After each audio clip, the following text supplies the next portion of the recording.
welcome to Unfiltered I with do my Roxy. hair talk, check my nails. Baby, how you feeling? Welcome, friend. This is Unfiltered with Roxy, where mindfulness meets practicality.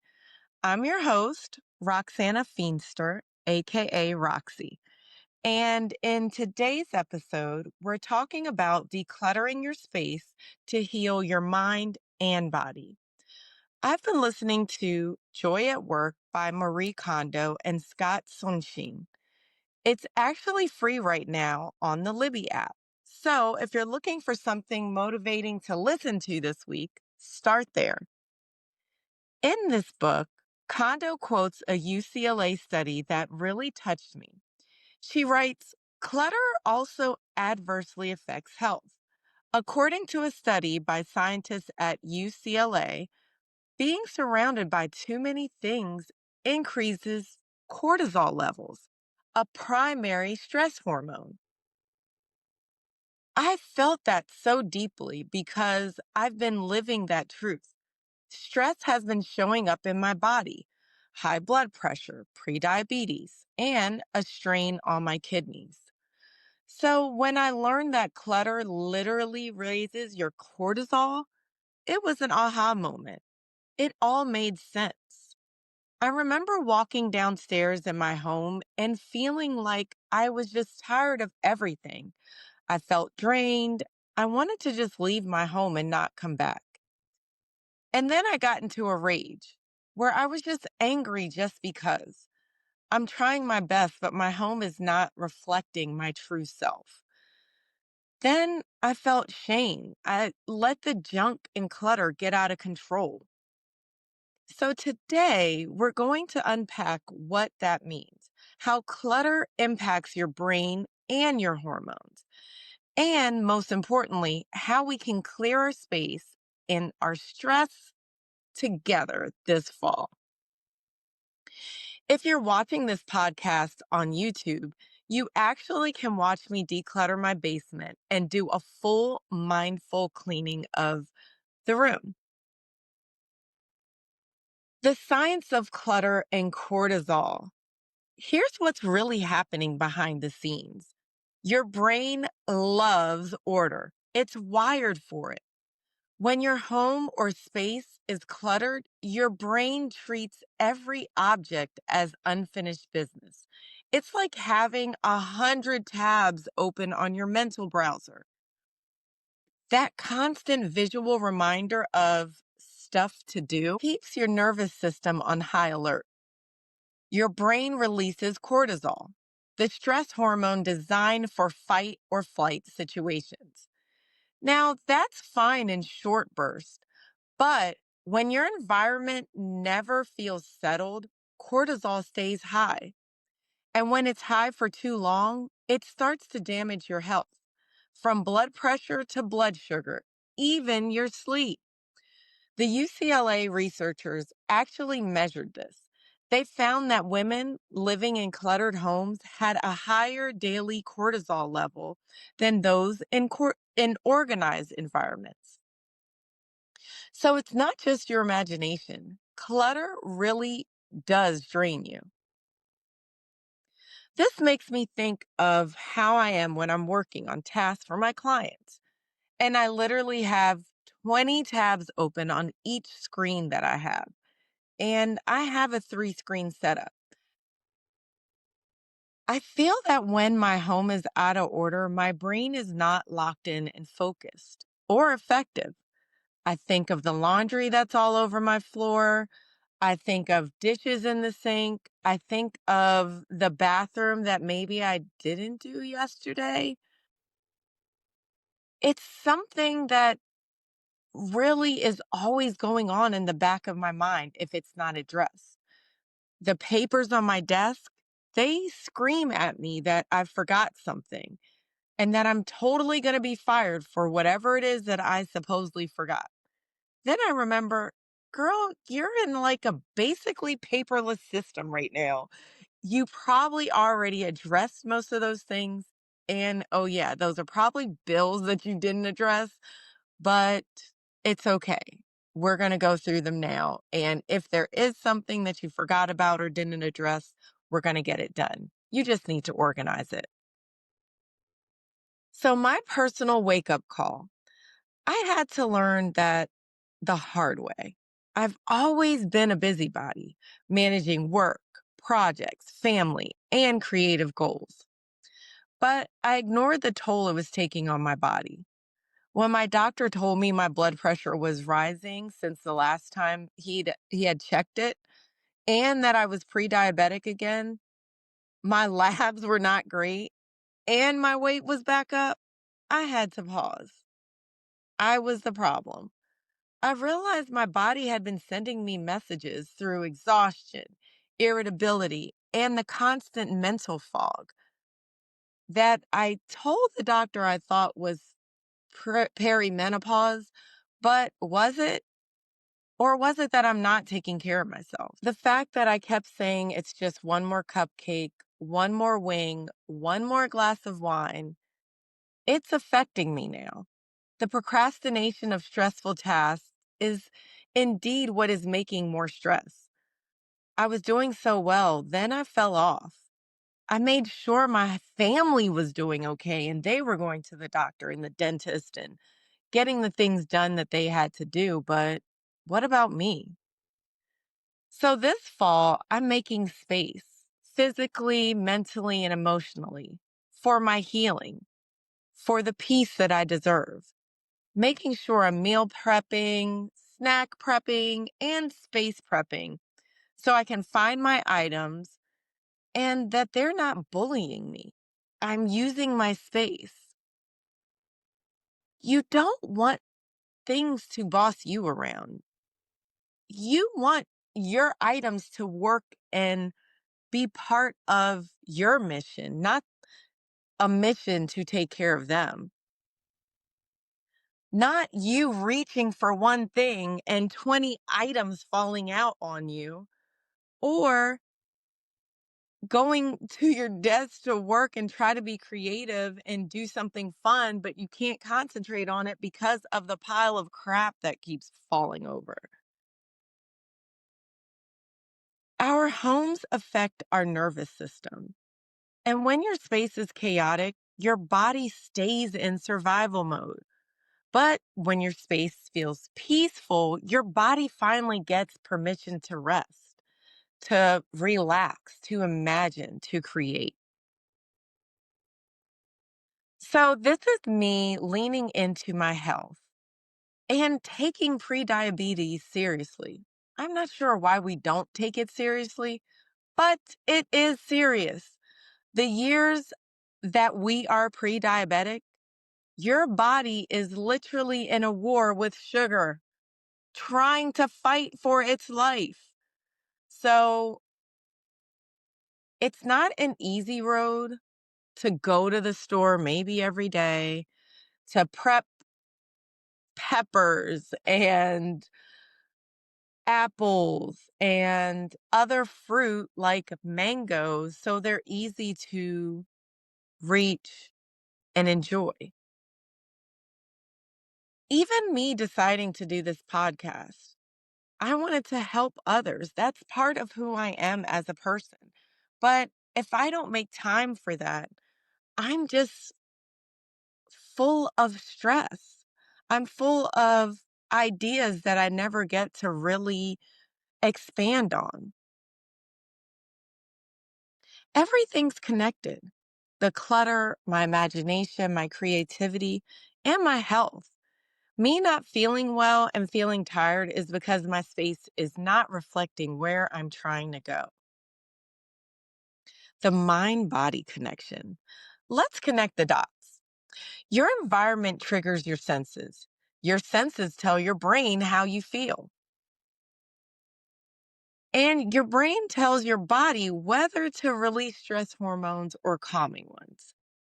Decluttering becomes more than just a chore, it becomes a reset button. Every time I organize a shelf, file a paper, or fold laundry with intention, I'm retraining my nervous system to believe we are okay. We're safe. That's what mindfulness looks like in real life. Not sitting cross legged on a mountaintop, but quietly deciding this belongs, this doesn't. It's nervous system hygiene, as essential as brushing your teeth, but for energy. My aha moment came when I was cleaning out one of the spaces in the basement that has the counter on it. And I had some ivy that I moved from my office clean out to the counter because I was like, maybe I will get to hang this up. Maybe I could use it in a bathroom. Maybe I could do this. And then I just realized that, I had bought this purposefully to make a mindful space in my home. I wanted to change out one of the rooms that my kids were in into a mindful space. And I did do that. I did a good amount of switching it over, painting it with calm colors. But because we had to remix the rooms again, and I did feel disappointed in that, I just was holding on to that disappointment and hoping that there would be a time where I could use the ivy.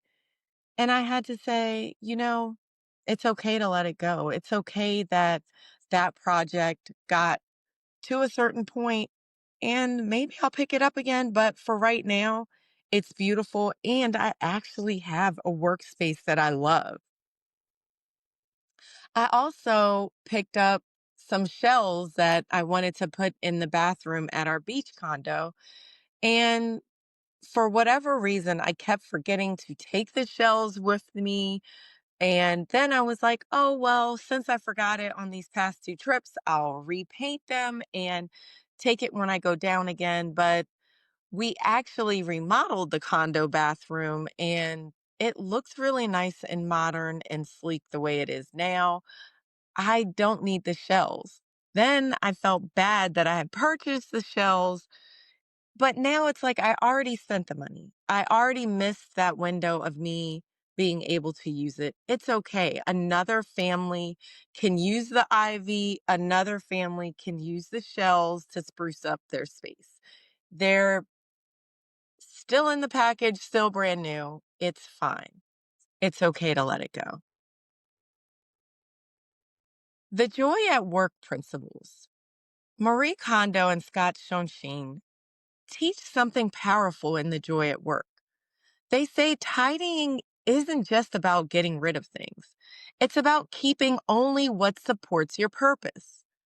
That hit me because so much of what I was holding on to, old notebooks, clothes that didn't fit really anymore, past projects that weren't complete, they weren't serving who I was currently right now. Letting go isn't just physical, it's emotional release. You're freeing yourself from outdated versions of you. So, as you're tidying, ask, does this object represent the life I'm living? Or the one I've already outgrown? That question alone can change everything. This brings me to a pool bag or two that I had. And why I decided to keep this pool bag in question is that my mom gave it to me. It was a great bag. It was a cute bag. It had wooden handles. It was great. Iconic, I felt like. I felt like a Barbie with the bag. And then I went to Nordstrom one day and I saw a upgraded version. This version of a beach pool bag had leather handles. It had stitching. It had pearls on the outside. It had decorative shells on it. I mean, this bag was me. It was the new me. I loved it. And of course I purchased it. And of course I used it every chance I got. I mean, when I went away to Myrtle Beach, I would always pick this bag. When I go to the pool, I'll always pick this bag. There was never a time that I did not pick this bag. So 2 years later, I had to ask myself, am I ever going to use the bag my mom gave me? Short answer, no, I'm not going to use this bag. I'm always going to pick my new bag. So even though my mom gave it to me, I know that she would be like, if you don't want it, just get rid of it. I just thought you would want it. And she would give me things not with expectation that I would keep it. I just put that assignment to it. So I hugged the bag, kissed it, and said, I'm going to let it go. Someone else can still enjoy this bag at least for another 2 years. It's still in great shape. So I had to laugh at myself and just let go and say that it was okay. 5 mindful decluttering steps. You're going to love these. They're so easy.